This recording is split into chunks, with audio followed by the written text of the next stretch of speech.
Donald Trump doesn't interest me in any capacity. So I don't know what I would ever say to him besides, I think you're an asshole. Why are you in my house? But wouldn't that be interesting? Wouldn't Not that be to me. for you to say? It'd be interesting to him. Well, nobody's going to come to your house for that. That's right. Yeah, and really. in a way, you're right. Why invite someone on your show to say, hey, you're an asshole? Well, I just think he's not even worth the breath. It's like he's like he's a guy who's been bankrupt a million times. He got his money from his father. He touts himself as some corporate image that is all like smoke and mirrors. And, the guy, to me, I simply said the truth about him and he went ballistic.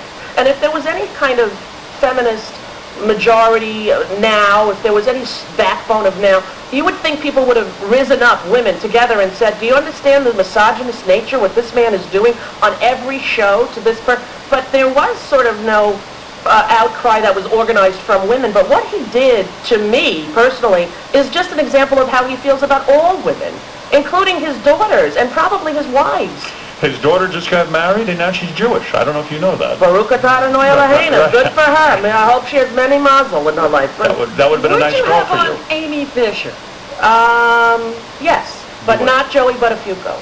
And I would also have on the wife of maybe Mary. Jo? I would possibly have her on if there was something new that she had to say. I would not have John or Kate or any of the 8. Yeah. I would not have the balloon boy. You might have to have the 8 once they start talking. Yeah, I know. They'll have their own Would you have on reality. Octomom? No, never. Never. No, she's mentally ill, and I feel she's seriously mentally ill, and I don't think that would serve anyone, especially her children. Or I don't want to participate in the farce that has become media.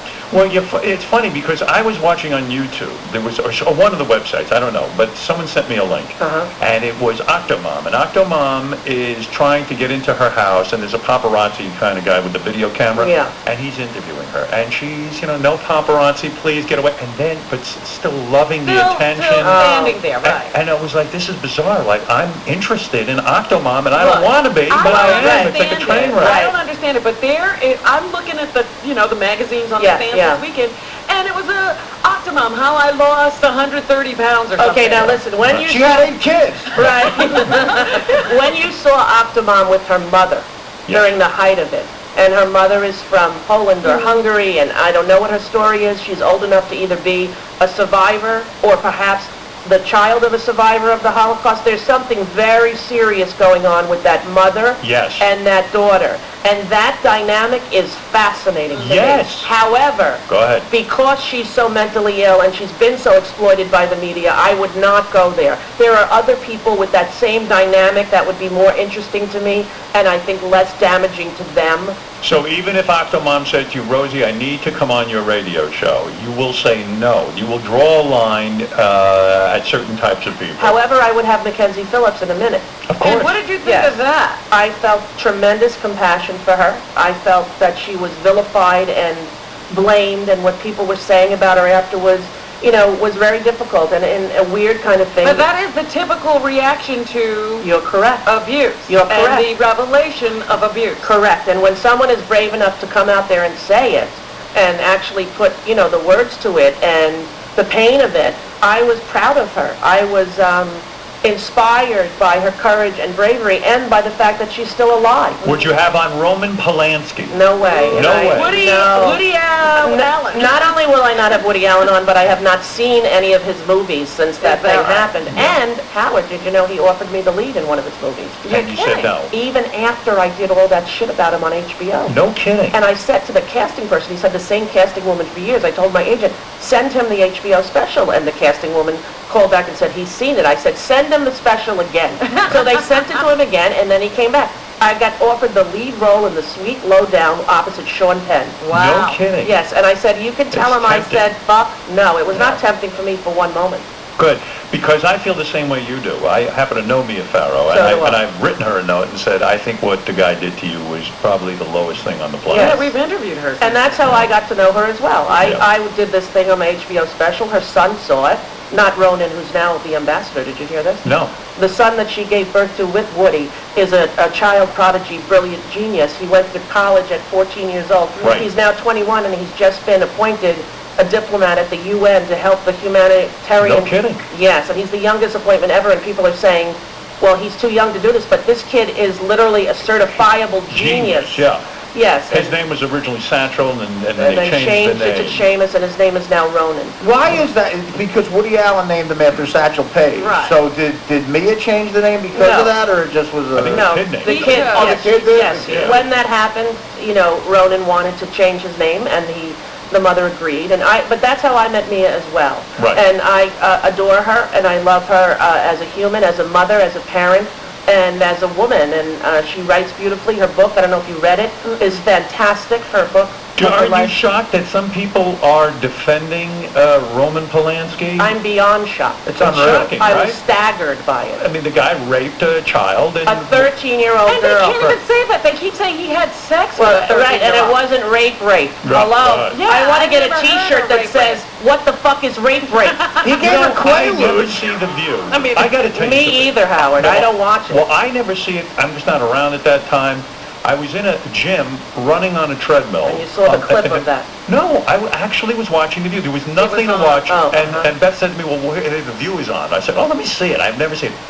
And it was that day Right. that Whoopi was making this, and I don't, for the life of me, know how anyone watches that. I don't know what Whoopi was even talking about. I don't either, with rape, really. rape. I don't Nothing was either. making any sense, and I was like, these are 4 women who can't figure out what rape is. Well, I don't know. It was startling to me, truthfully. It is startling. Not just her reaction, but a lot of the Hollywood luminaries who I admire, male and female. I was stunned to see people coming in press conferences to defend him. See, I think... And not ashamed. They were, Right, standing up, up. calling in the newspapers and media to say, I think that we should leave him alone because he made some great movies. It's been 30 years. Do you know what? The best line, Chris Rock. What do you say? He said even Johnny Cochran didn't have the balls to say, okay, listen, O.J. might have killed some people, but did you see him run against the Giants in 78? The same rap. The same thing. But, you see, you're too much of a personality to be on The View. This is good for you, the radio show, I think, because you will get to do your own thing. Right. You're not going to have to sit there and argue with these yentas. Yes. You're going to be able Although to... if they were yentas, it would be better for me. They're not yentas, they're wasps. Right. It's like arguing with cardboard cutouts, people who don't access their emotions. Right. So, Right. And that's not your city. No, you don't have it's to sit not. there and argue all day. Correct. You have a soapbox, use it, and do your thing. Right. And this will be your 2 hours. But I never thought that I could do it. And it was only after I did this show that people even said to me, would you want to try it? And when the Sirius people said that you thought I would be good, Yes, I think you will be very good. that's what made me consider it, to tell you the truth. And I told you the reason when I started to think you would be really good on the radio, when I started to watch your blog on your website, the Right, video blogs, right. I said you could take the mundane and make it interesting. You were standing there on a boat talking about your day, and it was interesting to me, Yeah. and that's what I think the secret to good radio is. Right. I think you're going to do great. Well, thank you. And I think you'll enjoy it. Now, Rosie O'Donnell's daily show, Rosie Radio, launches November 2nd from 10 to noon on Sirius XM Stars, Sirius Channel 102 and XM Channel 155. Rather have had her on my channels, but what Well, can I I do? asked that too. I said to them, they said to me, first of all, I started to listen to Stars, and that's not really a great channel, people. Well, you're gonna upgrade. Have you heard it? It's like the pet psychic who has a lisp, and Barbara Walters talking to no one. I don't know, but that's where I'm going, and I'm going to wear this Sirius jersey, and this is the only show I'm doing, and you got to have Sirius to talk to Rosie. Well, that's what I like about it also, Yeah, there you because you go. are Exclusivity, exclusive. Exclusivity. Do you, maybe I'm asking this question for Artie's sake. Okay. To deal with depression, Yeah. you hang upside down every day? Yes. For a What is half that? hour? It's a yoga thing, and you do yoga, right? I don't No, do he it. doesn't. Robin Oh, I does. thought that you did too. No, I just do the weights. It's a Pilates yoga. I do Iyengar yoga with the Oh, with the okay. ropes, and part of the rope thing is that to hang upside down, and the inversion helps the serotonin. When you're depressed, you have serotonin reuptake inhibitors. So what happens if you think of the lotto balls?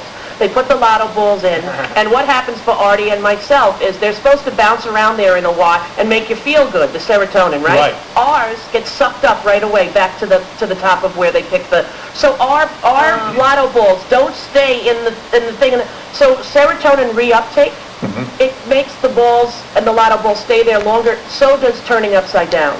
What do you think? I of know this me, the idea? balls will always be the wrong number.